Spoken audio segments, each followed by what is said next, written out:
according to your word. Berfirmanlah Tuhan, kami siap mendengar. Spoke your word, Father God, we are ready to hear. Haleluya, amin. Amen. Amin. Nah saudara, mari kita membuka Alkitab kita dari Lukas pasal 24. Let us open our Bible from Luke chapter 24. Kita baca ayat 5b dan 6. We read verse 5b and verse 6. Mengapa kamu mencari dia yang hidup di antara orang mati? Ia tidak ada di sini. Ia telah bangkit. Ingatlah apa yang dikatakannya kepada kamu ketika ia masih di Galilea. The Bible says, "Why seek ye the living among the dead? He is not here, but is risen. Remember how he spake unto you when he was yet in Galilee." Saudara yang kekasih, di dalam pembacaan kita dari Lukas pasal 24 ini adalah kisah di mana Tuhan Yesus bangkit. In our reading in Luke chapter 24 is the story that when Lord Jesus Christ was risen. Di mana pagi-pagi benar beberapa perempuan datang membawa rempah-rempah yang disediakan mereka untuk pergi ke kuburan Tuhan Yesus. At early in the morning, there are some women that the spices to be brought to the tomb of Lord Jesus Christ. Dan siapakah perempuan-perempuan itu? Kita baca itu di dalam ayat yang ke-10. Who's the women? We can read at verse 10. Perempuan-perempuan itu ialah Maria dari Magdala dan Yohana dan Maria ibu Yakobus dan perempuan-perempuan lain juga yang bersama-sama dengan mereka memberitahukan kepada rasul-rasul. Luke chapter 24 verse 10. It was Mary Magdalene, Joanna, Mary the mother of James, and several other women who told the apostle what had happened. Nah, kita melihat di dalam ayat yang kedua, di sini dikatakan di dalam ayat kedua, mereka mendapatkan batu sudah terguling dari kubur itu. And we can see in Luke chapter 24 verse 2, they found that the stone had been rolled away from the entrance. Dan ketika mereka melihat masuk ke dalam kuburan itu, mayat Tuhan Yesus sudah tidak ada. And when they are entering into the tomb, the body of Lord Jesus Christ is already gone. Ayat yang keempat, sementara mereka berdiri temangu-mangu karena hal itu, tiba-tiba kita melihat ada dua orang berdiri dan mereka memakai pakaian yang berkilau-kilau. As they stood there puzzled, two men suddenly appeared to them clothed in dazzling robes. Jadi kita melihat ini adalah malaikat, ada malaikat di sana.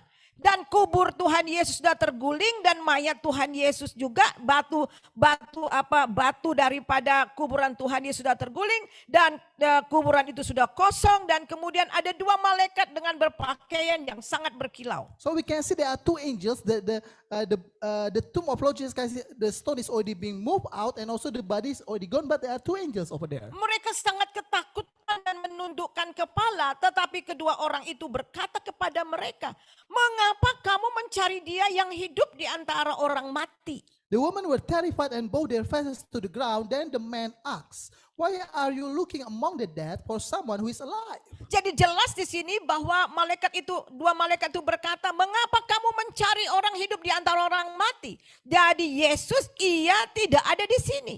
Ia telah bangkit. Ingatlah apa yang dikatakannya kepada kamu ketika ia masih diserahkan ke tangan orang-orang berdosa dan disalibkan dan akan bangkit pada hari yang ketiga.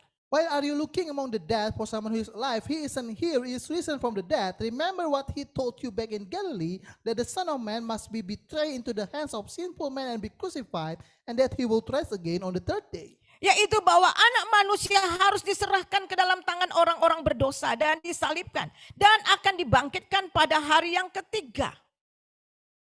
Must be betrayed into the hands of sinful men and be crucified, that he will rise again on the third day. Dan maka teringatlah mereka apa yang dikatakan Tuhan Yesus.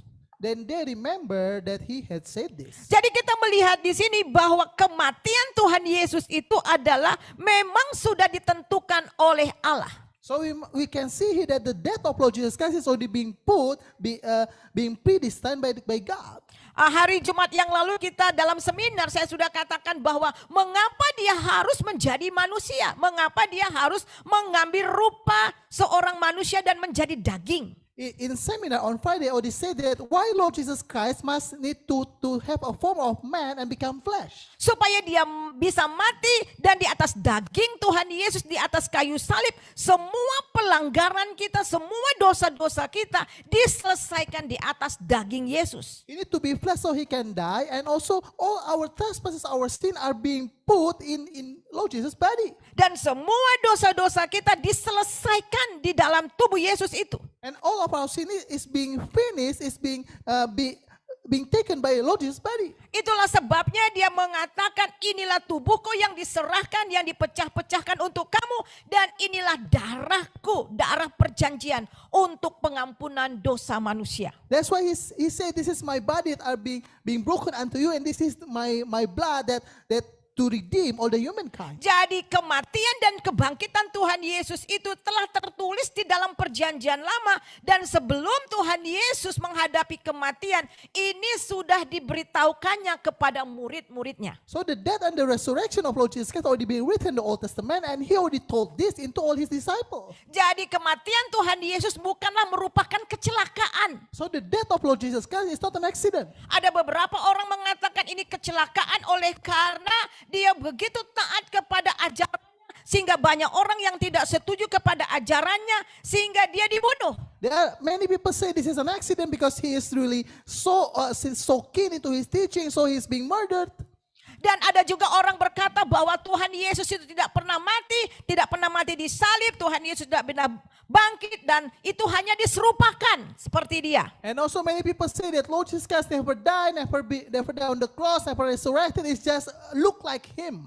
Dan ada juga orang berkata bahwa kematian Tuhan Yesus itu hanya ingin memancing hati manusia supaya orang itu menjadi lembut dan datang kepada Tuhan Yesus. And also many people say that the death of Lord Jesus Christ is just to make people heart to be meek so they will come unto God. Tetapi kita harus tahu memang kematian Tuhan Yesus itu adalah karena menyatakan kasih Allah, tetapi juga menyatakan keadilan Allah. But we must understand that the death of Lord Jesus Christ is to show God's love but also God's justice. Karena dosa itu harus dihukum, dan karena Allah adil maka dia harus menghukum dosa. And because the sin need to be punished, and because God is just, he need to punish sin. Jadi salib itu menyatakan kasih dan sekaligus keadilan Allah, di mana dosa-dosa kita dihukum di atas tubuh Yesus. So the cross is saying about our sin is being justified but in the cross, in the body of Lord Jesus Christ. Dia mati menggantikan kita supaya dia mati dan kita menjadi hidup.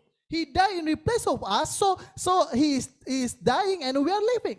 Jadi kita melihat di sini justru dengan kebangkitannya dia bangkit, dan dengan kebangkitannya membuktikan bahwa dia adalah anak Allah yang hidup. And also we can see because of his resurrection is really show that he is the truly living Son of God. Anak Allah di dalam bahasa Yahudi, di dalam tradisi orang Yahudi itu sama dengan Allah.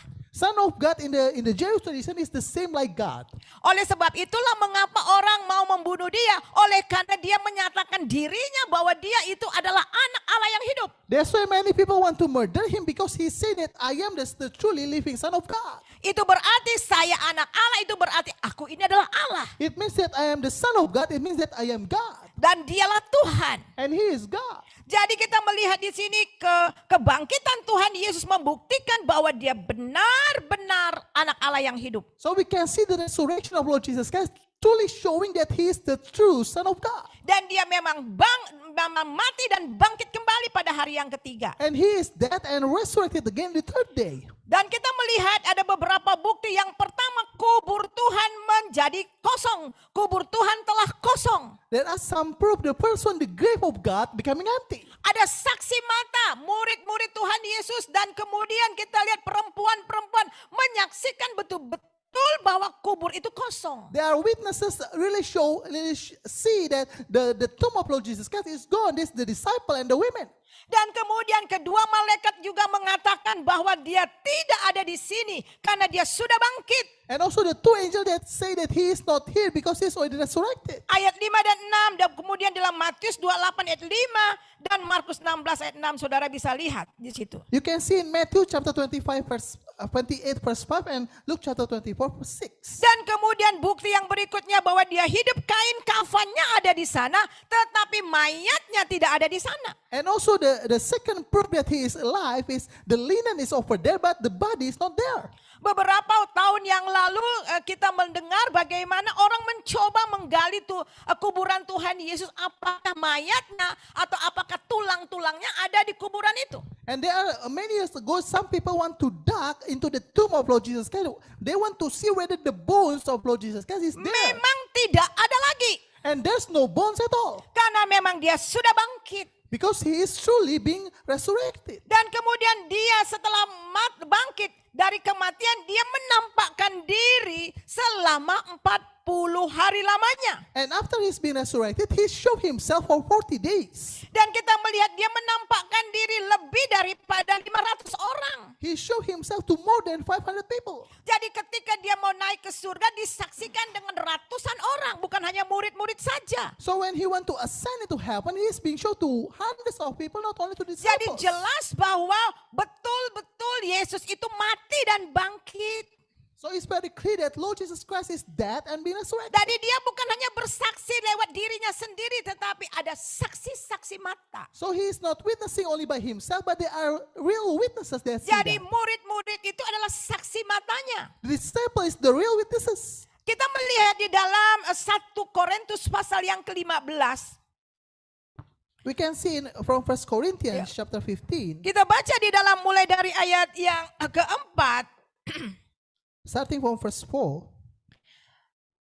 Bahwa ia telah dikuburkan dan bahwa ia telah dibangkitkan pada hari yang ketiga. Sesuai dengan kitab suci. He was buried and he was raised from the dead on the third day, just as the scriptures say. Bahwa ia telah menampakkan diri kepada Kefas, kemudian kepada ke-12 muridnya. Sesudah ia menampakkan diri kepada lebih dari 500 saudara sekaligus. Kebanyakan mereka masih hidup sampai sekarang, tetapi beberapa di antara telah meninggal. He was seen by Peter and then by 12, and then by the 12. After that he was seen by more than 500 of his followers at one time, most of whom are still alive, though some have died. Selanjutnya ia menampakkan diri kepada Yakobus, kemudian kepada semua rasul.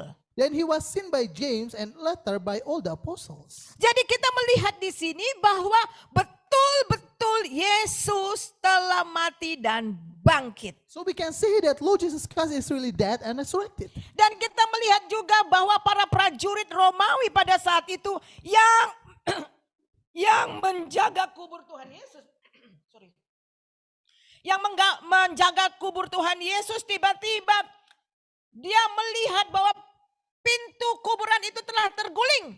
And we can also see that the Roman soldiers that are guarding the cave, the tomb of the Lord Jesus, can see that the rock is already being moved, being rolled. Jadi jelas bahwa mereka tidak bisa menyangkal bahwa Yesus benar-benar bangkit. So they cannot deny that Lord Jesus Christ is really risen.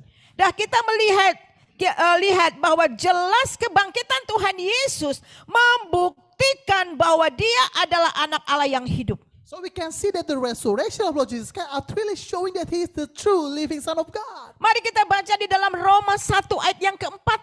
Let us read in Romans chapter 1 verse 4. Thank you. Ya, could you please read for us? Roman chapter 1 verse 4. Ya. Roma 1 ayat yang keempat. Firman Tuhan. Dan menurut Roh Kekudusan dinyatakan oleh kebangkitannya dari antara orang mati bahwa ia adalah anak Allah yang berkuasa, Yesus Kristus Tuhan kita. Ya. Jadi jelas dan menurut Roh Kekudusan dinyatakan oleh kebangkitannya dan dari orang mati bahwa ia adalah anak Allah yang berkuasa, Yesus Kristus Tuhan. And he was shown to be the Son of God when he was raised from the dead by the power of the Holy Spirit. He is Jesus Christ our Lord. Jadi kebangkitan Kristus adalah dasar iman orang percaya, orang Kristen. The resurrection of Lord Jesus Christ is the base foundation of our faith Christian. Jika Yesus tidak pernah bangkit, maka sia-sialah kepercayaan kita. If Lord Jesus Christ never resurrected, our faith will be in vain. Dia masih di kuburan. He is still on the grave. Berarti kita menyembah Allah yang mati. It means that we are worshiping God that are dead. Tapi puji Tuhan, May- dengan kebangkitannya telah mengesahkan semua karyanya di atas kayu salib. But praise to the name of God that because of his resurrected, it's already proven his death on the cross. Seandainya dia tidak pernah bangkit, semua karya keselamatannya, pengampunan dosanya, darahnya untuk menembus dosa batal. If he is not resurrected, the salvation, the redemption that he did, it all is being declined. Ya, kita melihat lagi, mari kita membaca Alkitab kita dari 1 Korintus pasal 1 ayat yang 14. Tetapi andai kata Kristus tidak dibangkitkan, maka sia-sialah pemberitaan kami dan sia-sia juga kepercayaan kamu.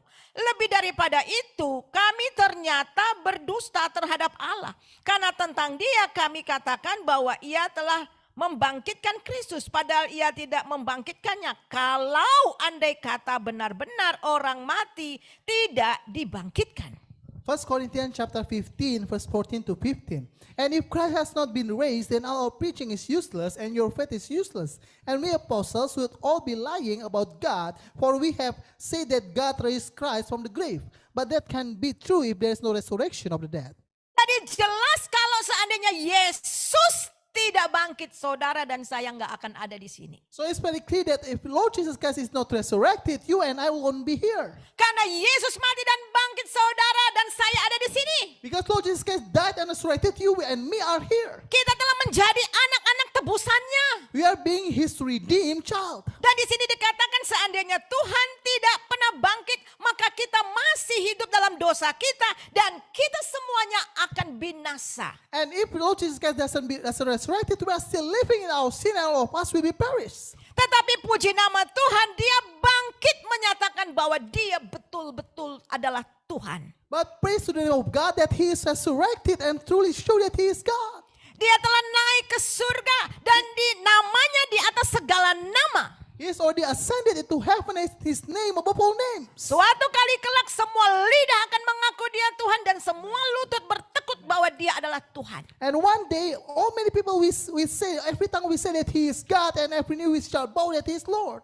Dan kemudian yang kedua, lewat kebangkitan Tuhan Yesus kita melihat rasul-rasul menerima kasih karunia dan kuasa sebagai rasul untuk menuntun semua bangsa supaya mereka percaya dan taat kepada namanya, dan melalui kebangkitan orang-orang menerima kuasa untuk dapat berbuah bagi kerajaan Allah. And through his resurrection, he is going to all the apostle, and the apostle receiving power and grace to tell about Lord Jesus Christ into the whole world, and they are receiving power to become Jadi the Son of jelas God. bahwa oleh kebangkitan Tuhan Yesus dan kemudian dia naik ke surga, dia mencurahkan Roh Kudusnya. So through the resurrection, and he ascended to heaven, he's putting down his spirit.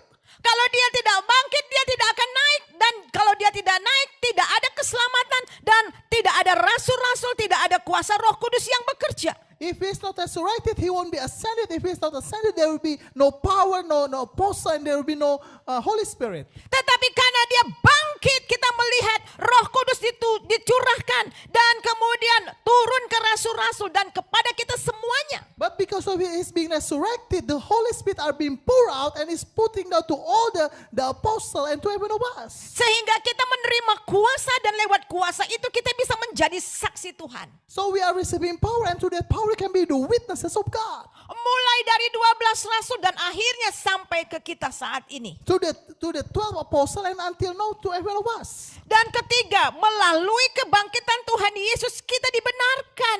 And the third point, to the resurrection of Lord Jesus Christ, who are being made right. Roma pasal 4 ayat 25, yaitu Yesus yang telah diserahkan kepada pelanggaran kita dan dibangkitkan karena pembenaran kita. Romans chapter 4 verse 25. He was handed over to die because of our sins, and he was raised to life to make us right with God. Jadi jelas bahwa kebangkitan Tuhan Yesus, dia membenarkan kita. So the resurrection of Lord Jesus Christ, he made us right. So we've been justified by God. Kita dibenarkan oleh Tuhan. Arti dibenarkan itu artinya bahwa dosa kita diampunkan, kemudian hukuman dibatalkan dan kita mempunyai hubungan yang pulih dengan Tuhan. We are being justified means that our sins are being cleansed, we are being made right, and we have a relationship back with God. Dan ini luar biasa saudara, kita mempunyai hidup damai sejahtera dengan Allah. And it's amazing we have a peace with Father God. Kemudian yang keempat, melalui kebangkitan Tuhan Yesus, kita dilahirkan kembali. And to number 4, to the resurrection of Jesus Christ, we are being reborn. 1 Petrus 1 ayat 3 dan 4. Terpujilah Allah dan Bapa Tuhan kita Yesus Kristus, yang karena rahmat-Nya yang besar telah melahirkan kita kembali oleh kebangkitan Yesus Kristus dan antara orang mati kepada suatu hidup yang penuh harapan untuk menerima suatu bagian yang tidak dapat binasa, yang tidak dapat cemar, yang tidak dapat layu, yang tersimpan di sorga bagi kamu. 1 Peter chapter 1 verse 3 to 4. All praise to God, the Father of our Lord Jesus Christ. It is by His great mercy that we have been born again, because God raised Jesus Christ from the dead. Now we live with God's expectation, and we have a precious inheritance, an inheritance that is kept in heaven for you, pure and undefiled, beyond the reach of change and decay. Ini luar biasa saudara, oleh kebangkitan Tuhan Yesus kita dilahirkan kembali. It's amazing, through the resurrection of Lord Jesus Christ, we are being reborn. Ketika kita percaya, kita dilahirkan menjadi anggota kerajaan sorga. When we believe we are being reborn, we are becoming the citizens of heaven. Kita dilahirkan menjadi anak-anak Allah. We are being reborn, becoming the children of God. Untuk menerima kehidupan yang penuh dengan harapan. To receive the life full of expectation. Untuk menerima bagian yang tidak dapat binasa, yang tidak dapat cemar, dan yang tidak dapat layu.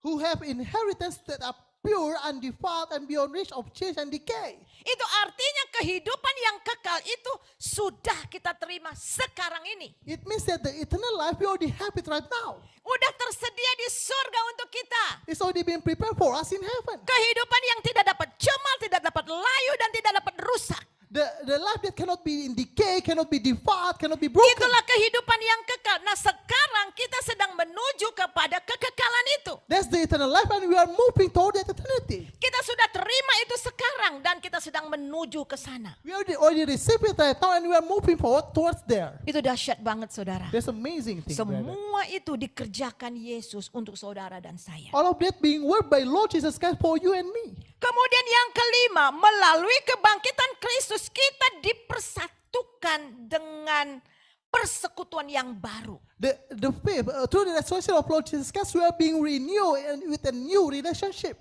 Tadi saya katakan dibenarkan, hubungan kita dipulihkan. We are being made right. Our relationship with God are being renewed, being made Kita right. diperdamaikan dengan Tuhan. We are being made peace with God. Dan kita menjadi satu persekutuan di dalam Dia. And we are receiving fellowship with Him. Dia di dalam kita dan kita di dalam Dia dan Dia di dalam kita. He is with us and we are with Him. He is Ini inside of luar us. biasa sekali. This is amazing thing. Dan mari kita coba baca di dalam Roma pasal 6 ayat 4 dan 5. Demikian bunyinya. Let us read from Romans chapter 6 verse 5.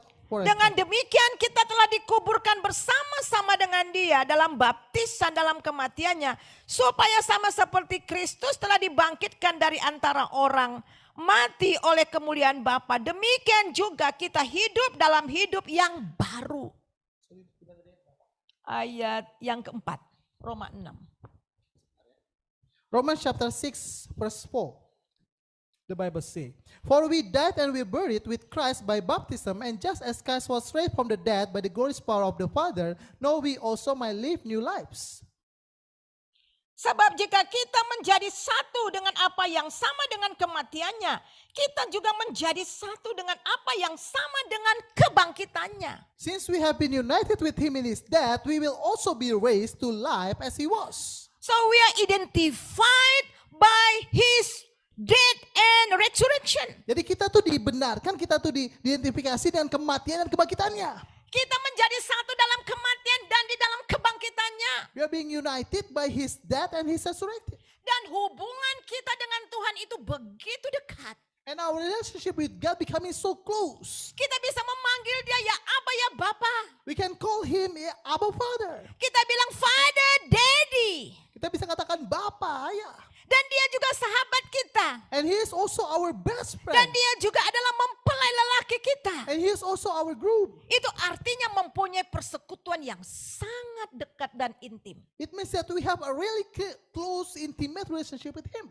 Hanya Yesuslah yang dapat melakukan itu buat saudara dan saya. Only Lord Jesus can do that for you and me. Sebab itu saudara sangat berharga di mata Tuhan. That's why you are so precious in the eyes of God. Karena saudara dan saya dia mau datang ke dunia ini. Because of you and me, He want to come to the world. Seandainya di dunia ini hanya ada saya yang namanya Suryani, dia akan datang untuk saya. In case in this world only me that the name Suryani, He will come for me. Seandainya di dunia ini hanya ada Yose, Yose akan juga ditebus oleh darahnya. Is there in this world only Joseph, that Joseph also be redeemed by his blood? Satu orang sangat berharga di mata Tuhan. One man really precious in the eyes of the Lord. Dan dia tidak mau satu pun terhilang di hadapannya. And He doesn't want that even one person to be missing from Him. Kasihnya lebih besar daripada hidupnya sendiri. His love is bigger than His life.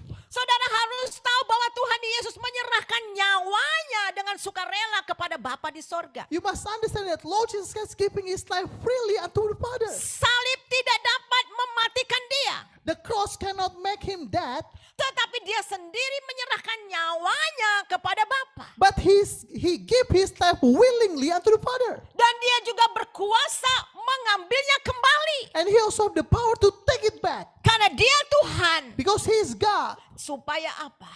For what? Supaya saudara dan saya bisa bersekutu dengan Tuhan. For you and me to have fellowship with Him. With Saudara, God. di seluruh Alkitab mengisahkan mengapa dia datang. Alasan satu-satunya mengapa dia mati dan bangkit, dia kerjakan semua supaya saudara dan saya kembali punya hubungan dengan dia. The only reason on the Bible why He came, He died and resurrected, so you and me have relationship again with Him. Bagi Tuhan, hubungan relationship itu sangat mahal sekali. For God, the relationship is really precious. Karena hubungan dengan dia inilah dia rela datang merendahkan diri dan mati dan bangkit bagi kita. Because of this relationship, He is really want to empty Himself, dead and resurrected for us. Oleh sebab itu dia menginginkan setelah kita diselamatkan dan mengalami kebangkitannya, kita mau tetap tinggal di dalam dia. That's why after we are being saved, He wants us to keep living inside of Him. Dan dia ingin terus membangun hubungan dengan dia setiap hari. And He wants us to keep having relationship with Him day by day. Dan kemudian kita melihat juga yang keenam, kita melihat melalui kebangkitan Tuhan Yesus ada kebangkitan kepada setiap orang. Point number 6, to the resurrection of Lord Jesus Christ, there will be resurrection for everyone. Jadi kebangkitan Tuhan Yesus itu adalah pionir. Dia adalah yang awal untuk kebangkitan semua orang. So He is the pioneer, the first one for the resurrection of mankind. Ada orang mengatakan, bukan hanya Yesus aja yang bangkit kok katanya.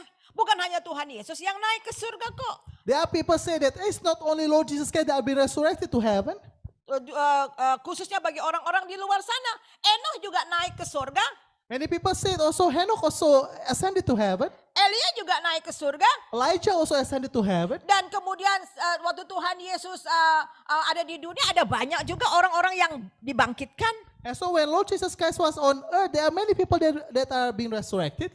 Ketika Yesus bangkit juga banyak orang-orang yang keluar dari kuburan yang bangkit. When Lord Jesus was resurrected, there are so many people also that going out from the tomb resurrected. Tetapi satu yang perlu saudara ketahui bahwa dia bukan dibangkitkan, tetapi dia bangkit dengan kuasanya sendiri. But one thing that you must know, He's not being resurrected, but He's resurrected by His own power. Dengan kuasa Roh Kudus. With the power of the Holy Spirit. Oleh sebab itu dia katakan, aku dengan sukarela memberi nyawaku kepada Bapa dan aku juga berhak atau berkuasa mengambilnya kembali. That's why He said, I am willingly give my life unto the Father and I have the power to take it back. Kalau kita lihat di sini kalau yang lainnya itu adalah dibangkitkan, tetapi Yesus bangkit dengan kuasanya. If many others are being resurrected, Lord Jesus resurrected by His own power, Dengan kuasa Roh Kudus. with the power of the Holy Spirit. Oleh sebab itu akan ada kebangkitan bagi orang-orang yang percaya kepadanya. That's why there will be resurrection for the believers of Him. Orang-orang yang sudah mati nanti akan dibangkitkan pada hari terakhir. All those that are passed away will be resurrected in the end times. Ketika Tuhan Yesus datang untuk kedua kalinya di atas awan-awan, ketika sangkakala Allah berbunyi, maka orang-orang yang mati di dalam Tuhan Yesus akan dibangkitkan dengan tubuh yang mulia. When Lord Jesus come back in the second time on the clouds, when the trumpet are being sound, all the people that pass away will be resurrected with Him first. Dan kita akan menyongsong dia ke sorga. And we'll be with Him to the heaven. Itu semua dimungkinkan karena Yesus sudah mati untuk kita. It's all being made true because Lord Jesus already passed away for us, already dead for us. Sorry. Dan mari kita coba lihat itu di dalam 1 Tesalonika. And let us read that from 1 Thessalonians. 1 Thessalonians chapter 4 ayat yang ke-14. 1 Thessalonians chapter 4 verse 14. Karena jikalau kita percaya bahwa Yesus telah mati dan bangkit, maka kita percaya juga bahwa mereka yang telah meninggal dalam Yesus akan dikumpulkan Allah bersama-sama dengan Dia. The Bible says, for since we believe that Jesus died and was raised to life again, we also believe that when Jesus returns, God will bring back with Him the believers who have died. Dengan tubuh yang mana kita nanti akan dibangkitkan? Dengan tubuh yang mulia. With what body will be resurrected? With a glorious body. Sama seperti Yesus dibangkitkan dengan tubuh yang mulia. It seems like Lord Jesus being resurrected with a glorious body. Paulus katakan di dalam 1 Korintus pasal 15 itu adalah tubuh sorgawi. Apostle Paul said in 1 Corinthians chapter 15 that it is a heavenly body. Tubuh kita yang sekarang ini ketika mati kita akan kembali kepada debu. Our body when we are passed away it will come back unto dust. Tetapi tubuh kemuliaan itu akan diberikan Tuhan. Inilah yang dikatakan tadi, tubuh yang tidak dapat layu, yang tidak dapat binasa. But the glorious body will be given from God. It said that the body that cannot be decay, cannot be perish. Dan tubuh yang kekal. The eternal body. Tubuh mulia, tubuh yang benar-benar dari surga. Glorious body that are coming from heaven. Itu yang akan terjadi kepada kita kelak. It will happen with us in the future. Lama atau cepat pasti itu akan terjadi. Whether it is soon or fast, it will happen. Sebab itu tetap berjaga-jaga di dalam Dia. That's why we need to keep our watch inside of it. Kemudian yang ketujuh, yang terakhir adalah melalui kebangkitan Kristus, seorang imam besar ditetapkan bagi kita di sorga. And number 7, through the resurrection of Lord Jesus Christ, a great priest are being designed for us in heaven. Kebangkitan Kristus mengesahkan pekerjaannya selaku imam besar. The resurrection of Lord Jesus can make true His work as a great priest. Kalau kita kembali ke dalam perjanjian lama, bagaimana Imam Harun itu melaksanakan korban-korban pendamaian bagi bangsa Israel. If we come back into the Old Testament, how Aaron are the one that are doing the sacrifices for the Israelites. Mengorbankan korban anak domba supaya menyucikan bangsa Israel, mendamaikan bangsa Israel kepada Allah. Sacrifice the sheep and all the things to make the Israelites made peace again with God. Dan Yesus itu adalah imam yang sesungguhnya. And Lord Jesus is the true priest. Tetapi dia juga adalah domba, darah itu sendiri, itu juga. But He is also the sheep.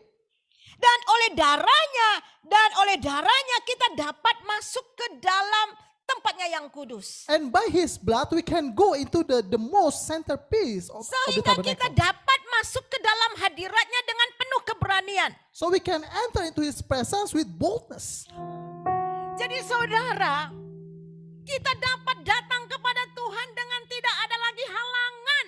So we can come unto the Lord with there's no barrier anymore. Darah Yesuslah yang melayakkan kita bisa datang menghampirinya kapan saja. The blood of Jesus makes us worthy for us to come upon Him at any time. Kita bisa datang dengan segala persoalan kita. We can come upon Him with all problems. Saudara mau meraung, saudara mau nangis, saudara mau apa saja, Dia selalu mendengar kita. You want to cry, you want to weep, you want to fail, everything you want to do, He will hear us. Seorang imam besar bukan hanya mengadakan pendamaian buat kita, tetapi juga mendengar keluhan-keluhan hati kita. The great priest not only make peace for us, but also he is hearing our problems. Dan dia juga merasakan apa yang kita rasakan. And he is also feeling what we felt. Karena dialah multi counselor kita. Because he is the counselor, our counselor. Dia tahu segala kelemahan kita. He knew all of our weaknesses. Kalau kita punya teman yang tahu kita, tahu keadaan kita, kita bisa curhat sama dia. If we have a friend that know our condition, we can share everything unto him. Kita bisa ceritakan apa keadaan kita. We can tell our story, our problem unto that Karena dia person. tahu apa yang terbaik untuk kita. Because he knows what best for us. Sebelum kita dianiaya, dia telah alami. Before we are being prosecuted, he already Semua experienced that. persoalan penderitaan yang kita alami, dia sudah alami. All the suffering that we have, he already did that. Sebab Get that. itu Tuhan bilang ketika kita datang kepadanya, dia mengerti. That's why he said that when we come upon him, he understands. Ya. Jadi dia mengerti dan peduli. Amin. He understand, he cares. Amin. Amen. Amin. Oh, dahsyat banget saudara. Waduh, kayaknya gimana ya mau bilang terima kasih sama Tuhan itu ya. Kasih Tuhan itu dahsyat saudara. How can we say our thanks unto God? He is amazing. Kalau ada orang meninggalkan Yesus karena mereka tidak mengerti bagaimana kasih Tuhan, perbuatan Tuhan yang ajaib. If a person leave God, leave Jesus, because he doesn't know how mighty, Sebab itulah amazing ada he is. banyak orang di dalam perkembangan gereja yang mula-mula mereka rela mati karena Tuhan. That's why many people are giving their life unto God in the early church, just because Walaupun they know mereka it. dibuang di gua singa, dicabik-cabik pada waktu dalam zaman kekaisaran. Mereka rela karena hidup ini bukan hanya di dunia, tetapi kekekalan. Even though they are cast away, they are being killed and everything, they are willing to do that because his life is eternity. Not Karena only the hidup world. kita ini hanya sementara di dunia ini. Because our life is only temporary on the world. Dan firman Tuhan mengatakan di dalam Ibrani 4 ayat 14 sampai 16. Ia adalah cahaya kemuliaan Allah dan gambar wujud Allah. Dan menopang, itu di dalam Ibrani 1 ayat 3 dan 4. Maaf, sekali lagi. Ia adalah cahaya kemuliaan Allah dan gambar wujud Allah. Dan menopang segala yang ada dengan firman-Nya yang penuh kekuasaan. Dan setelah ia selesai mengadakan penyucian dosa, ia duduk di sebelah kanan Allah yang maha besar, di tempat yang maha tinggi. Jauh lebih tinggi daripada malaikat-malaikat, sama seperti yang dikaruniakan kepadanya. Jauh lebih indah daripada nama mereka. Ibrani 1 ayat 3 dan 4. Hebrews chapter 1 verse 3 unto 4. The Son radiates God's own glory and expresses the very character of God, and He sustains everything by the mighty power of His command. When He had cleansed us from our sins, He sat down in the place of honor at the right hand of the majesty God in heaven. This shows that the Son is far greater than the angels, just as the name of God gave Him is greater than their names. Saudara lihat, dia itulah gambar kemuliaan Allah, gambar wujud Allah. Setelah dia menyelesaikan semua pengampunan dosa, penyucian dosa, dia naik di sebelah kanan Allah Bapa yang maha besar. So He expressed God's glory, the very character of God, and also after He doing the cleanses, He come into the right hand of the Father. Orang bilang, berarti ada yang di kiri, ada yang di kanan. Enggak. Kanan, di sebelah kanan Allah Bapa itu artinya kekuasaan sepenuhnya ada di dalam Tuhan. Many people say they'll be on the left, on the right. No, on the right means that are the power, the authority. Kita melihat juga di dalam Ibrani 4 ayat 14 sampai 16. We can also see in Hebrews chapter 4 verse 14 to 16. Karena kita sekarang mempunyai imam besar agung yang telah melintasi semua langit, yaitu Yesus anak Allah. Baiklah kita dengan teguh berpegang pada pengakuan iman kita. Sebab imam besar yang kita punya bukanlah imam besar yang tidak dapat turut merasakan kelemahan-kelemahan kita. Sebaliknya sama dengan ia telah dicobai, hanya tidak berbuat dosa. Sebab itu marilah kita dengan penuh keberanian menghampiri tata kasih karunia, supaya kita menerima rahmat dan menemukan kasih karunia untuk mendapat pertolongan pada waktunya. Hebrews chapter 4, verse 14 to 16, the Bible says, "So then, since we have a great high priest who had entered heaven, Jesus the Son of God, let us hold firmly to what we believe. This high priest of ours understands our weaknesses, for he faced all the same testing we do, yet he did not sin. So let us come boldly to the throne of our gracious God. There we will receive his mercy, and we will find grace to help us when we need it most." Jadi jelas bahwa imam besar kita turut merasakan apa yang kita rasakan. So it's very true that our high priest also experienced what we experience. Jadi jangan pernah takut untuk datang kepada Tuhan. Jangan pernah segan untuk mencurahkan semua isi hati saudara kepadanya. So never fear to come before God, come unto God and pour out your heart unto him. Karena di dalam dia ada jawaban. Because inside of him there will be answer. Kemudian yang terakhir, apa yang harus kita lakukan sebagai orang yang telah mati dan bangkit bersama Yesus? The last one, what need we do for the people that already died and resurrected with Christ? Hidup kita harus berpusat kepada dia. Our life need to be focusing, centered unto him. Kita lihat di dalam 2 Korintus 5 ayat 15. Dan Kristus telah mati untuk semua orang supaya mereka yang hidup tidak hidup lagi untuk dirinya sendiri. Tetapi untuk dia yang telah mati dan dibangkitkan untuk mereka.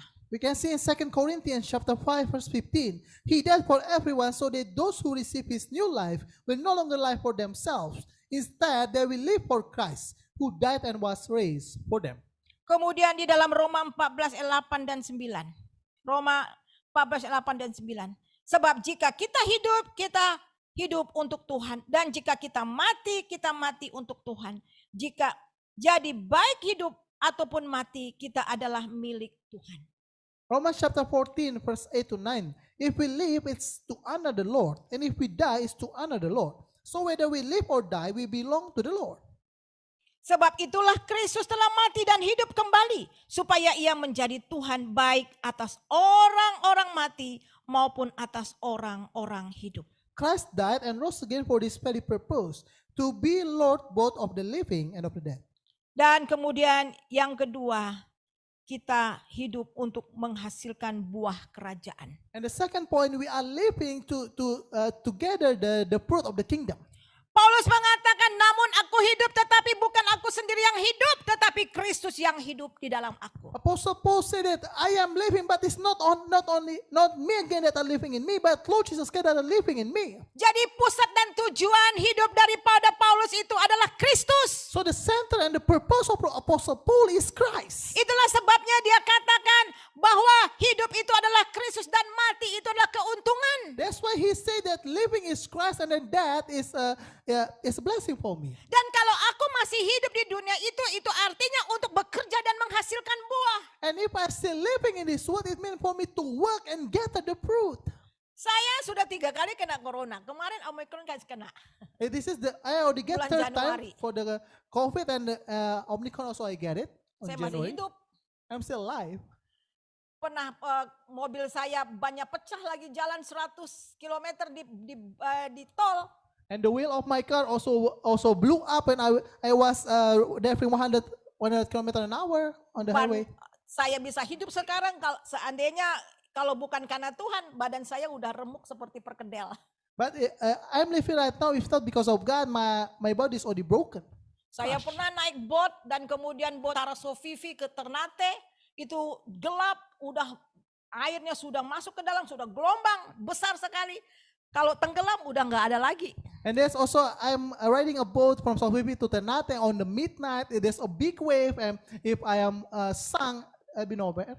Dan banyak sekali, belum lagi masuk rumah sakit, belum ini. Tetapi saya ada berdiri di depan saudara supaya saya hidup untuk Tuhan dan menghasilkan buah. And there are so many other things, but I am standing before you for me to live and to gather the fruit.